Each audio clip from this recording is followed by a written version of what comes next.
पूरा दरबार उदास था। तभी सबसे छोटा राजकुमार, जिसे राजा मूर्ख समझते थे, वो आया और बोला, पिताजी, अगर आपकी आज्ञा हो तो आज रात मैं चोर को पकड़ने की कोशिश करना चाहता हूँ। तुम क्या समझते हो कि तुम कामयाब हो जाओगे? तुमसे बड़े और समझदार भाई असफल हो चुके हैं। तुम जाओ और अपना काम करो, यहाँ वक्त बर्बाद मत करो। महाराज, माना कि मैं छोटा हूँ, पर मुझे एक मौका तो दीजिए। मैं वादा करता हूँ कि मैं अपनी आंखों की पलकें तक नहीं झपकने दूंगा। ठीक है, जब तुम मान ही नहीं रहे तो जाओ, देखूं तुम क्या करिश्मा करते हो। रात हुई और अब छोटा राजकुमार पहरा देने लगा। तभी एक सोने की चिड़िया उड़कर आई और सेब तोड़ने लगी। तो तुम हो वो चोर, इतनी सुंदर और सुनहरी।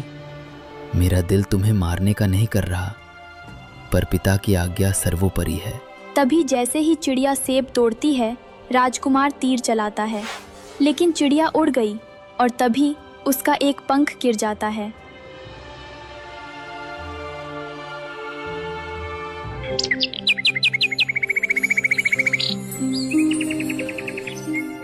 सुबह होते ही छोटा राजकुमार चिड़िया का पंख लेकर राजा के पास दरबार में गया। पिताजी, ये चोर कोई मनुष्य नहीं बल्कि एक सोने की चिड़िया थी। क्या सोने की चिड़िया? क्या तुमने उसे मारने की कोशिश नहीं की? वह उड़ गई और उसी समय उसका ये पंख जमीन पर गिरा। इतना सुंदर पंख, वो भी सोने का। मुझे वो सुंदर चिड़िया चाहिए। तुम में से कोई उसे ढूंढ सकता है क्या? पिताजी, सबसे पहले मैं उस चिड़िया को ढूंढने जाऊंगा। अगले दिन राजा के आदेश पर बड़ा भाई चिड़िया की खोज में निकल गया और कुछ दूर जाने के बाद जंगल में उसे लोमड़ी मिली।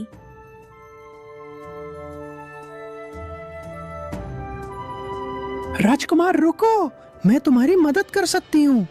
आगे 2 सराय मिलेंगी, तुम बद्दी वाली में रुकना, तभी चिड़िया मिलेगी। एक जंगली जानवर मुझे रास्ता दिखाएगा। हट यहाँ से, तेरी सलाह की मुझे जरूरत नहीं है। इतना सुनते ही लोमड़ी वहां से चली जाती है।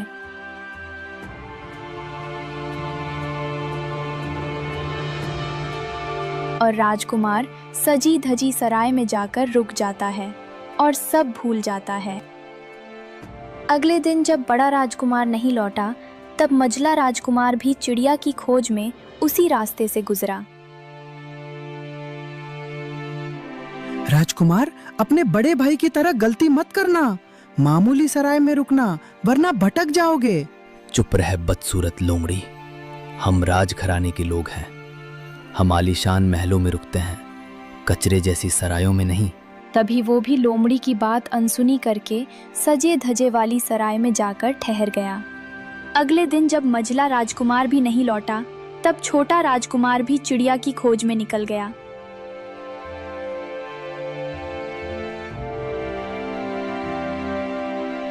अंत में छोटा राजकुमार लोमड़ी से मिलता है। राजकुमार, क्या तुम भी मुझ पर तीर चलाओगे? नहीं मित्र, तुम बेजुबान हो और मुझे लगता है कि तुम कुछ कहना चाहती हो। बताओ, मैं तुम्हारी क्या सेवा कर सकता हूँ? तुम दयालु हो, मेरी सलाह मानो। आगे चमक धमक वाली सराय को छोड़ पुरानी सराय में रुकना। तुम्हारी सफलता वही छुपी है। ठीक है, जैसा तुम कहोगी मैं वैसा ही करूँगा।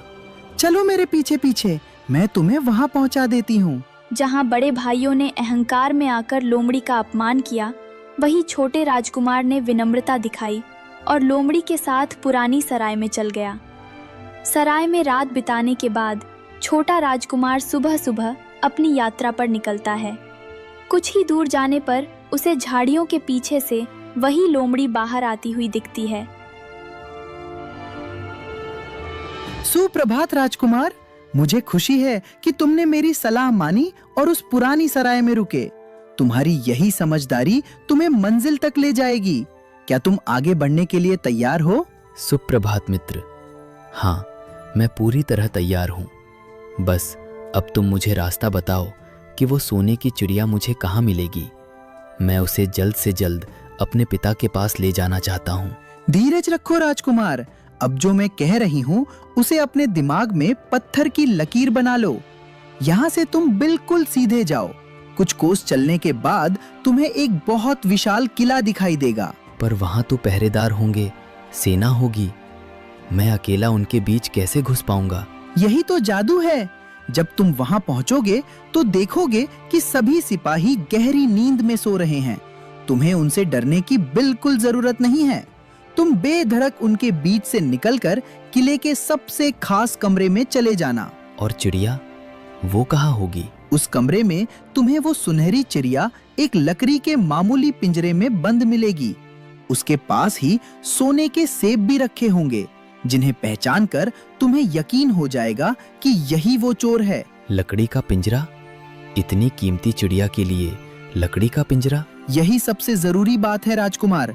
उस लकड़ी के पिंजरे के ठीक बगल में एक बहुत ही खूबसूरत सोने का पिंजरा रखा होगा, जिसमें हीरे मोती जड़े होंगे।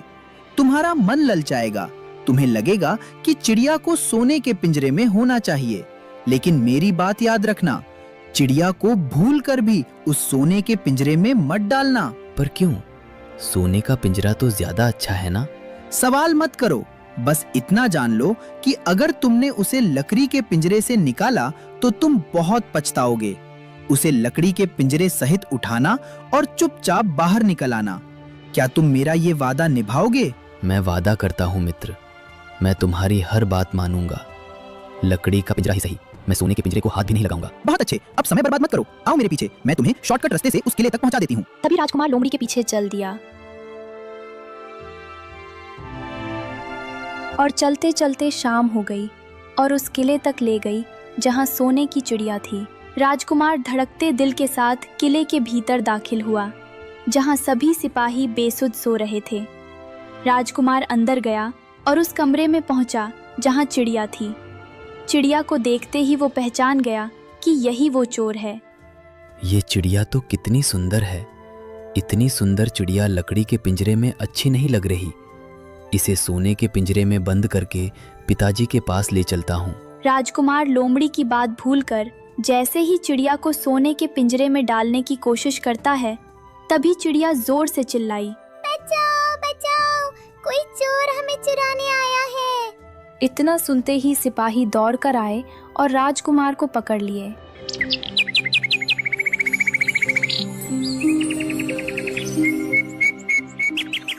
और सुबह होते ही राजा के पास ले गए। तो तुम हो वो मामूली चोर। मेरी कड़ी सुरक्षा को भेद कर तुम मेरी सुनहरी चिड़िया चुरा रहे थे। महाराज, मैं कोई साधारण चोर नहीं हूँ। मैं एक राजकुमार हूँ और अपने पिता के आदेश पर यहाँ आया था। राजकुमार? एक राजकुमार चोरी नहीं करता। तुमने मेरी चिड़िया को छूने का दुस्साहस किया है, जिसकी सजा केवल मृत्यु है। मुझसे भूल हुई महाराज, मैं सोने के पिंजरे के लोभ में आ गया था। कृपया मुझे एक अवसर दें, मैं अपराधी नहीं हूँ। अपराधी अपनी सफाई में यही कहते हैं। सैनिकों, इसे ले जाओ और कल सुबह सूरज उगने से पहले इसे फांसी पर चढ़ा दो। ठहरिए महाराज, क्या एक राजा की शोभा किसी की जान लेने में है? क्या कोई ऐसा रास्ता नहीं जिससे मैं अपना गुनाह माफ करा सकूं? रास्ता तो है, पर वो तुम्हारी जान बचाने से कहीं ज्यादा कठिन है। क्या तुम मौत से लड़ने का साहस रखते हो? मैं अपने सम्मान और अपने पिता के वचन के लिए कुछ भी करूंगा। आप बस आज्ञा दें, मैं पीछे नहीं हटूंगा। यहाँ से कुछ दूर एक सुल्तान का राज्य है। उसके पास एक जादुई सोने का घोड़ा है। क्या तुम उसे ला सकते हो? सोने का घोड़ा? वह तो दुनिया की सबसे दुर्लभ चीज है। क्या उसे लाने पर आप मुझे और चिड़िया को छोड़ देंगे? हाँ, अगर तुम वो घोड़ा मुझे ला कर दो तो मैं तुम्हें चिड़िया भी दूंगा और सम्मान के साथ विदा भी करूंगा। मुझे आपकी शर्त स्वीकार है। मैं वह घोड़ा लेकर आऊंगा, पर अगर मैं असफल रहा तो आप मुझे सजा दे सकते हैं। याद रखना लड़के, अगर खाली हाथ लौटे तो मेरी तलवार तुम्हारी गर्दन का इंतजार करेगी। जाओ। राजा ने उसे सोने का घोड़ा लाने की शर्त पर छोड़ने को कहा। राजकुमार गर्दन झुकाए दुखी मन से किले के फाटक से बाहर निकलता है। झाड़ियों से लोमड़ी बाहर आती है। क्यों राजकुमार, कैसा रहा राजा का आतिथ्य? क्या तुम्हें सोने का पिंजरा और चिड़िया मिल गई या केवल जंजीरें मिली? मित्र, मुझे ताना मत मारो। मेरी मूर्खता ने मुझे मौत के करीब पहुंचा दिया था। मैंने तुम्हारी बात नहीं मानी। मैंने पहले ही कहा था कि लालच मत करना। अब ये उदासी कैसी? क्या राजा ने तुम्हें सच में आजाद कर दिया है? नहीं, उसने एक और भी असंभव शर्त रख दी है। अब मुझे सुल्तान के अस्तबल से सोने का घोड़ा लाना होगा। सोने का घोड़ा? वो तो चिड़िया से भी ज्यादा खतरनाक काम है। क्या तुम्हें लगता है कि तुम दोबारा सफल हो पाओगे? मुझे नहीं पता मित्र, मैं बहुत डरा हुआ हूँ। क्या तुम इस बार भी मेरा साथ छोड़ दोगी या मेरी मदद करोगी? तुम्हारी आंखों के आंसू बता रहे हैं कि तुम्हें अपनी गलती का एहसास है। चलो अपनी आंखें पोंछो और मेरे पीछे चलो। क्या तुम अभी मेरी मदद करोगी? मैंने तो तुम्हारा अपमान किया था और तुम्हारी सलाह को ठुकरा दिया था। दोस्ती गलतियों से बड़ी होती है राजकुमार। बस इस बार अपनी अकल मत चलाना। चलो, सुल्तान का राज्य अभी बहुत दूर है। तभी राजकुमार लोमड़ी के पीछे चल देता है।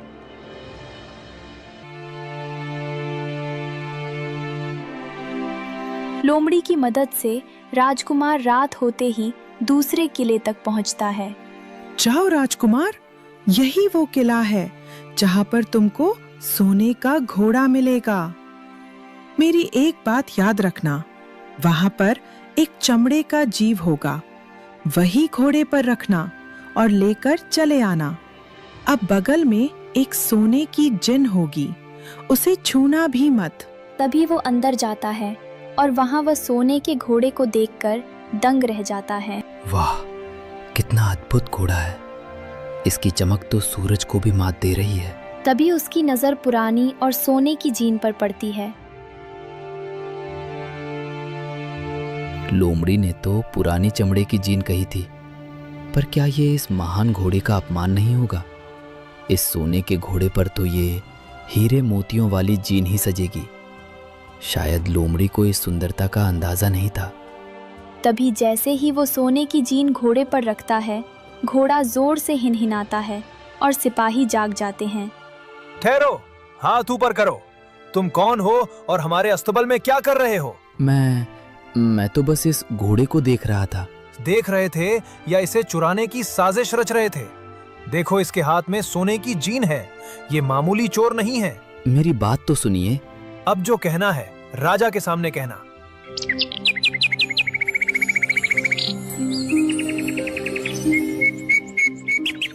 सुबह होते ही सैनिक उसे राजा के पास लेकर गए।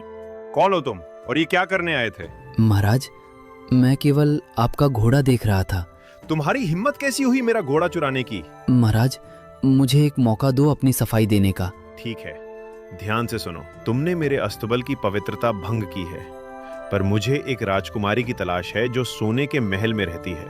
अगर तुम उसे यहाँ लाओ तो मैं तुम्हें अपना सुनकर घोड़ा तुम्हें दे दूंगा और तुम्हें सम्मान सहित विदा करूंगा, और नहीं ला पाए तो फांसी का फंदा तैयार है। राजकुमार अपनी जिद और दिखावे की चाहत के कारण एक के बाद एक मुसीबतों में फंसता जा रहा था। उसे लगा था कि वो चीजों को बेहतर बना रहा है, पर असल में वो लोमड़ी की बुद्धिमानी का अपमान कर रहा था। अब उसके सामने सबसे बड़ी चुनौती थी उस राजकुमारी को लाना जिसे उसने कभी देखा भी नहीं था। तभी राजकुमार दूसरे राजा के दरबार से छूटकर बाहर आता है, जहाँ लोमड़ी पहले से ही उसका इंतजार कर रही थी। राजकुमार का चेहरा उतरा हुआ था। क्यों राजकुमार, सोने की जिन बहुत भारी पड़ गई ना? मैंने कहा था कि दिखावे में मत पड़ना, पर तुमने फिर वही गलती की। मुझसे बहुत बड़ी भूल हो गई मित्र। अब राजा ने मुझे सोने के महल की राजकुमारी को लाने भेजा है। अगर मैं उसे नहीं ले गया तो मेरी जान चली जाएगी। तुम्हारी किस्मत अच्छी है कि मैं अभी तुम्हारा साथ दे रही हूँ। चलो चलो मेरे पीछे, मैं तुम्हें उसके पास ले चलती हूँ। पर याद रखना, राजकुमारी से हाथ मिलाते ही वो साथ चलेगी। उसे वापस महल में मत जाने देना। वो अपने माता पिता से मिलने की मिन्नतें करेगी, पर तुम पिघलना मत।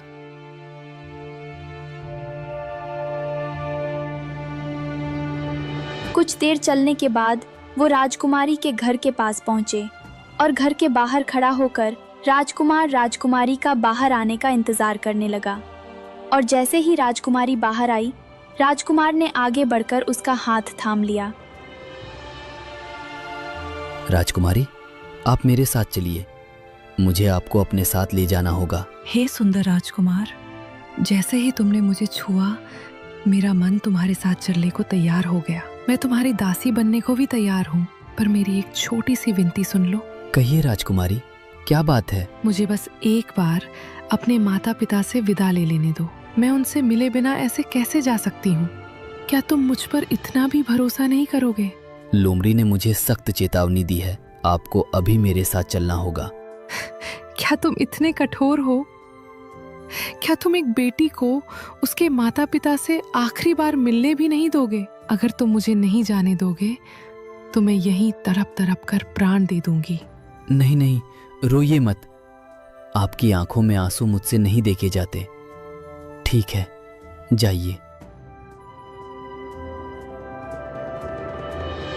तभी राजकुमारी के महल में घुसते ही खतरे की घंटी बज गई और पहरेदार आए और राजकुमार को पकड़कर राजा के सामने लाए। पहरेदार, ये कौन दुस्साहसी है जिसने मेरी पुत्री का हाथ पकड़ने की जुर्रत की? महाराज, ये बाहर छिपा हुआ था। इसने राजकुमारी को बहला फुसलाकर ले जाने की कोशिश की।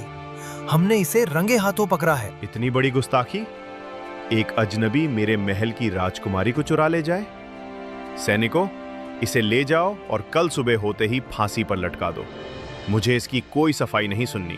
महाराज, दया करें, मैं कोई अपहरणकर्ता नहीं हूँ। मुझे मजबूरन यहाँ आना पड़ा।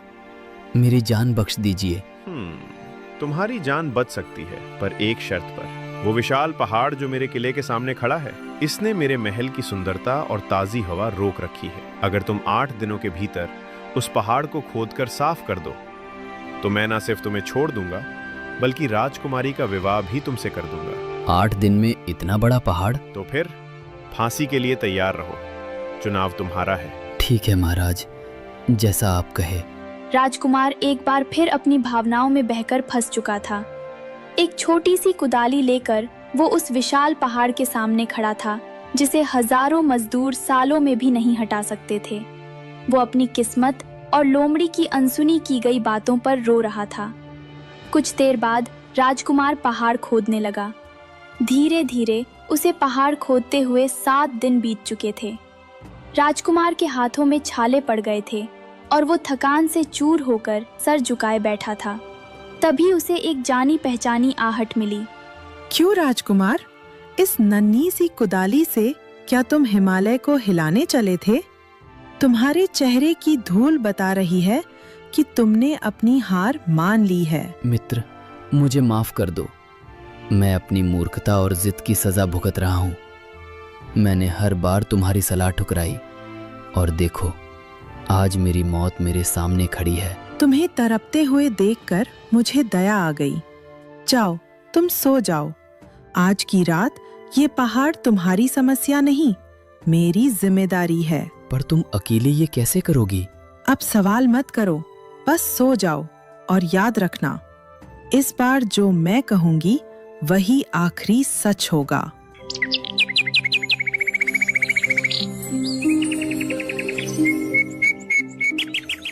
अगली सुबह जब राजा सोकर उठा और देखा तो वो दंग रह गया। जहाँ कल तक विशाल पहाड़ था, वहाँ अब दूर तक खुला मैदान और हरियाली थी। सैनिकों, देखो, क्या मैं सपना देख रहा हूँ? वो पहाड़ कहाँ गया?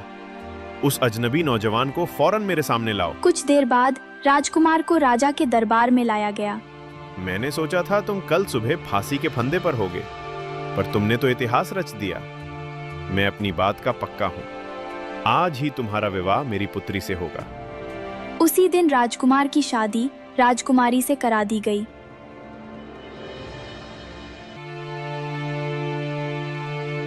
और विदा के समय राजकुमारी अपने पिता के गले लगकर रो रही है, पर उसकी आंखों में राजकुमार के लिए प्रेम भी है। पिताजी, आपने एक बहादुर इंसान को अपना दामाद चुना है। मुझे खुशी है कि मैं उनके साथ जा रही हूँ। बेटी, इस नौजवान ने वो कर दिखाया जो कोई सेना नहीं कर सकती थी। जाओ, खुश रहो। राजकुमार, तुम मेरी बेटी का ख्याल रखना। मैं इसे अपने प्राणों से बढ़कर चाहूंगा। कुछ देर बाद दोनों को विदा किया गया।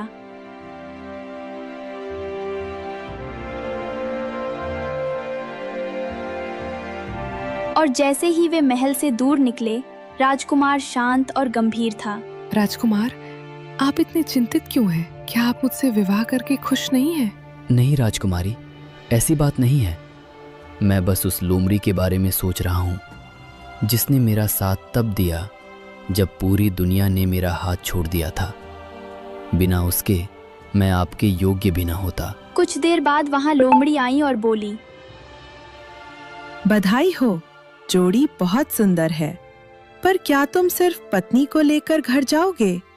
वो घोड़ा और वो चिड़िया अब भी तुम्हारा इंतजार कर रहे हैं। पर मित्र, अब मैं उन्हें कैसे हासिल करूं? मैं तो राजकुमारी को उस दूसरे राजा को सौंपने का वादा कर चुका हूं। हाँ मित्र, अब मैं कोई गलती नहीं करूंगा। तुम्हारी हर सलाह मेरे लिए आदेश है। राजकुमार अब एक बदला हुआ इंसान था। उसने लोमड़ी की जादुई शक्ति और सही सलाह की ताकत को पहचान लिया था। अब वो अपनी मंजिल की ओर बढ़ रहा था, जहां उसे न केवल अपनी पत्नी को बचाना था, बल्कि उन सभी चीजों को हासिल करना था जिनकी खोज में वो निकला था।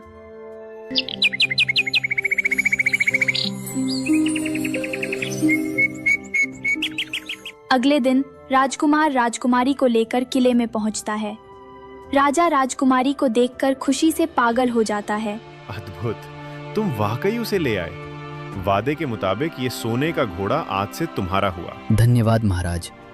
मैं विदा लेने से पहले एक बार इस घोड़े पर सवारी करना चाहता हूँ। जरूर, क्यों नहीं। तुम इस पर सवार होकर अपनी खुशी जाहिर कर सकते हो। कुछ देर बाद राजकुमार घोड़े पर बैठता है। अंत में वो राजकुमारी के पास पहुंचता है और राजकुमारी का हाथ पकड़कर खींच लेता है और घोड़े को लेकर भाग जाता है। तभी राजकुमार राजकुमारी और घोड़े को लेकर लोमड़ी के पास पहुंचा। बहुत अच्छे राजकुमार, अब आखिरी दाव। इस घोड़े को देखकर चिड़िया वाला राजा पिघल जाएगा। बस पिंजरा हाथ में आते ही रुकना मत।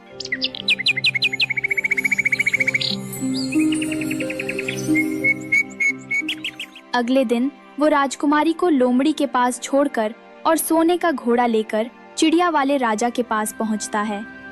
महाराज देखिए, मैं आपके लिए सोने का घोड़ा लाया हूँ, पर इसे देने से पहले मैं चिड़िया को अपने हाथ में लेकर देखना चाहता हूँ कि क्या ये वही चोर है। क्यों नहीं, ये लो पिंजरा। अब ये घोड़ा मेरा हुआ। नहीं महाराज, अब ये घोड़ा और चिड़िया दोनों मेरे हुए। राजकुमार पिंजरा छीनकर घोड़े को तेजी से दौड़ा देता है। राजा और दरबारी बस धूल देखते रह जाते हैं। कुछ देर बाद राजकुमार लोमड़ी के पास पहुंचा। मित्र, आज तुम्हारी वजह से मेरे पास सब कुछ है। सुंदर पत्नी, सोने का घोड़ा और सोने की चिड़िया। मैं तुम्हें क्या इनाम दूं? तुम जो मांगोगे मैं वही दूंगा। राजकुमार, अगर तुम सच में इनाम देना चाहते हो तो अपना धनुष उठाओ और एक तीर चलाकर मुझे मार डालो। पागल हो गई हो क्या? मैं अपनी जान दे सकता हूँ, पर अपने उपकारी को तीर नहीं मार सकता। कोई और इनाम मांगो। अगर तुम ये नहीं कर सकते तो रहने दो, पर जाते जाते मेरी 2 बातें गांठ बांध लो। कभी कुएं की मुडेर पर मत बैठना और कभी फांसी पाने वाले अपराधियों पर पैसा बर्बाद मत करना। ये कैसी अजीब बातें हैं? कुएं पर बैठने से क्या होगा? और अपराधी, भला मैं उनकी मदद क्यों करूंगा? तुम बहुत रहस्यमयी हो रही हो। वक्त आने पर सब समझ जाओगे। अब जाओ, अपनी मंजिल की ओर बढ़ो। अलविदा। लोमड़ी अपनी उदास आंखें लिए झाड़ियों की ओर चली गई। राजकुमार और राजकुमारी सोने का घोड़ा और चिड़िया लेकर अपने राज्य की ओर बढ़ चले रहा था। राजकुमार सोने के घोड़े पर अपनी पत्नी के साथ गांव पहुंचता है, जहां भीड़ जमा थी। भाइयों, यहाँ इतना शोर क्यों है? आप लोग इन 2 आदमियों को फांसी पर क्यों चढ़ा रहे हैं? राजकुमार, ये दोनों बहुत ही दुष्ट हैं। इन्होंने जुए में सारा धन हार दिया, लोगों से कर्ज लिया और उसे चुकाया नहीं। इन्होंने हमारे गांव की शांति भंग की है, इसलिए इन्हें मौत की सजा दी जा रही है। अरे, ये तो मेरे बड़े भाई हैं। मुखिया जी, इन्हें छोड़ दीजिए। इन्होंने जो भी कर्ज लिया है वो मैं चुकाऊंगा। ये लीजिए सोने की मोहरें, पर इनकी जान बख्श दीजिए। अगर आप इनका सारा उधार चुकाने को तैयार है तो हमें कोई आपत्ति नहीं। भाइयों को छुड़ाने के बाद सब जंगल की ओर बढ़ते हैं। छोटे भाई, तुमने हमारी जान बचाई। तुम्हारा बहुत शुक्रिया। देखो, सामने ठंडा कुआं है। क्यों ना यहाँ थोड़ा विश्राम करें और पानी पी लें? राजकुमार, मुझे यहाँ रुकना ठीक नहीं लग रहा। चलिए जल्दी महल चलते हैं। अरे प्रिय, डरो मत, भाई साथ हैं, अब कोई खतरा नहीं। मैं बस इस कुएं की मुडेर पर बैठकर थोड़ी ताजी हवा ले लूं, फिर हम निकलेंगे। तभी राजकुमार जैसे ही बैठता है, दोनों भाई उसे धक्का दे देते हैं और वो कुएं में गिर जाता है। नहीं, ये क्या किया आपने? वो आपका अपना भाई है। चुप रहो राजकुमारी, अब से ये घोड़ा, ये चिड़िया और तुम सब हमारे हो। राजा को हम कहेंगे कि ये सब हम लाए हैं।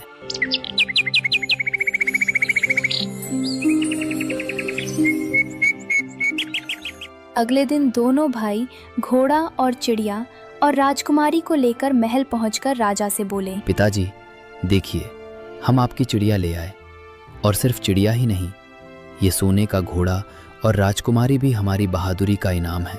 शाबाश मेरे शेरों, मुझे पता था कि मेरे बड़े बेटे ही ये काम कर सकते हैं, पर वो छोटा कहाँ है? वो तो कहीं रास्ते में ही भटक गया होगा।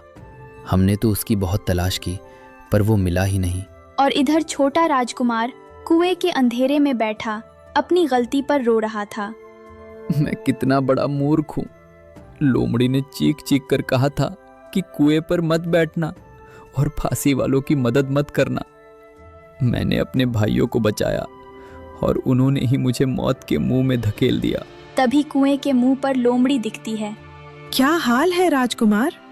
पानी ठंडा है या तुम्हारी अक्ल अब ठिकाने आई है? मित्र, मैं शर्मिंदा हूँ। मैंने फिर तुम्हारी बात नहीं मानी। अब मैं यहाँ मर जाऊंगा। मेरे भाई राजकुमारी को ले गए। तुम सुधरोगे नहीं, पर मैं तुम्हें यहाँ मरने के लिए नहीं छोड़ सकती। उसके बाद लोमड़ी ने राजकुमार को कुएं से बाहर निकाला। लेकिन एक बात याद रखना, महल में तुम्हारे भाई तुम्हारी जान के दुश्मन बने बैठे हैं, इसलिए संभल कर जाना। ये क्या हो रहा है? जब से ये चिड़िया और घोड़ा आए हैं, इन्होंने खाना पीना छोड़ दिया है। राजकुमारी की आंखों के आंसू नहीं थम रहे। क्या मेरे बेटों ने मुझसे कोई झूठ बोला है? उधर छोटा राजकुमार राजमहल में प्रवेश कर चुका था। ये क्या चमत्कार है? जो घोड़ा हफ्तों से भूखा था, वो आज खुशी से हिनहिना रहा है। और वो सोने की चिड़िया, उसके स्वर इतने मधुर पहले कभी नहीं थे। महाराज, वो चमत्कार में ही है, वो सच की वापसी है। मेरा सच्चा राजकुमार लौट आया है। बेटी, तुम क्या कह रही हो? राजकुमार तो यहाँ मेरे सामने है। नहीं महाराज, ये दोनों धोखेबाज हैं। इन्होंने अपने भाई को कुएं में धकेल दिया और आपकी आंखों में धूल झोंकी। असली विजेता वो है जो हमारे पास खड़ा है। और कुछ देर बाद वो राजमहल में पहुंचा। हाँ पिताजी, राजकुमारी सच कह रही हैं। मेरे भाइयों ने न केवल मेरे साथ बल्कि आपके विश्वास के साथ भी घात किया है। मेरे प्रिय पुत्र, मुझे माफ कर दो। मैंने तुम्हें मूर्ख समझा, पर तुम तो सबसे बहादुर निकले। और तुम दोनों, तुमने लालच में भाई का खून करना चाहा। अभी इसी वक्त मेरे राज्य से निकल जाओ। तुम मेरे पुत्र कहलाने के योग्य नहीं हो। उसी दिन से राजा ने अपने दोनों बड़े बेटे को राज्य से बाहर निकाल दिया। अब राजकुमार महल में राजकुमारी के साथ रहने लगा। राजकुमार, आपने बहुत कष्ट सहे हैं, अब हम साथ हैं। पर क्या आप अब भी उस लोमड़ी के बारे में सोचते हैं? राजकुमारी, बिना उसके मैं आज जीवित न होता। मुझे उसे ढूंढना ही होगा। न जाने वो किस हाल में होगी।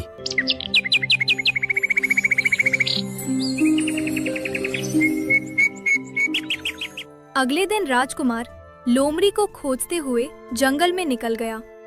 उसने बहुत देर खोजा, लेकिन लोमड़ी नहीं मिली। तभी वो एक ऐसी जगह पहुंचा जहां शांति ही शांति थी और संत रामपाल जी बैठे थे। महाराज, मैं आपके शरण में आया हूँ। मैं एक लोमड़ी की खोज में हूँ जिसने मेरी बहुत मदद की है। बेटा, धैर्य रखो, तुम्हें वो लोमड़ी मिल जाएगी। साहिब, अब आप ही हमें उस लोमड़ी तक पहुँचने का रास्ता दिखा सकते हैं। कृपया मुझे बताएं, आखिर वो लोमड़ी मुझे कहाँ मिलेगी?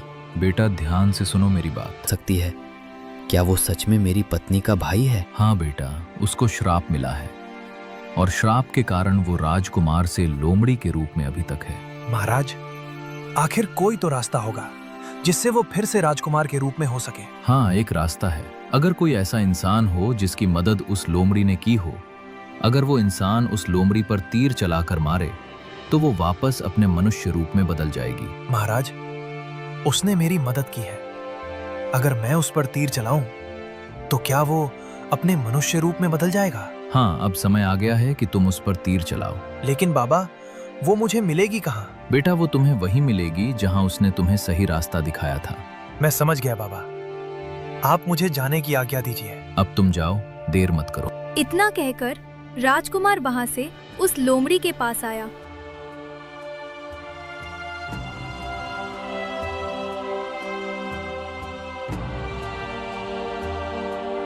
और बिना देर किए उस पर तीर चला दिया, और तीर चलते ही लोमड़ी एक दिव्य प्रकाश के साथ सुंदर राजकुमार में बदल गई। धन्यवाद मेरे भाई। आज वर्षों बाद मैं इस पशु योनि से मुक्त हुआ हूँ। तुमने मुझे मेरा जीवन वापस दे दिया। ओह, तो ये रहस्य था। मुझे खुशी है कि मैंने अनजाने में ही सही, पर तुम्हारी बात मान ली। तभी दोनों राजकुमार महल लौटते हैं।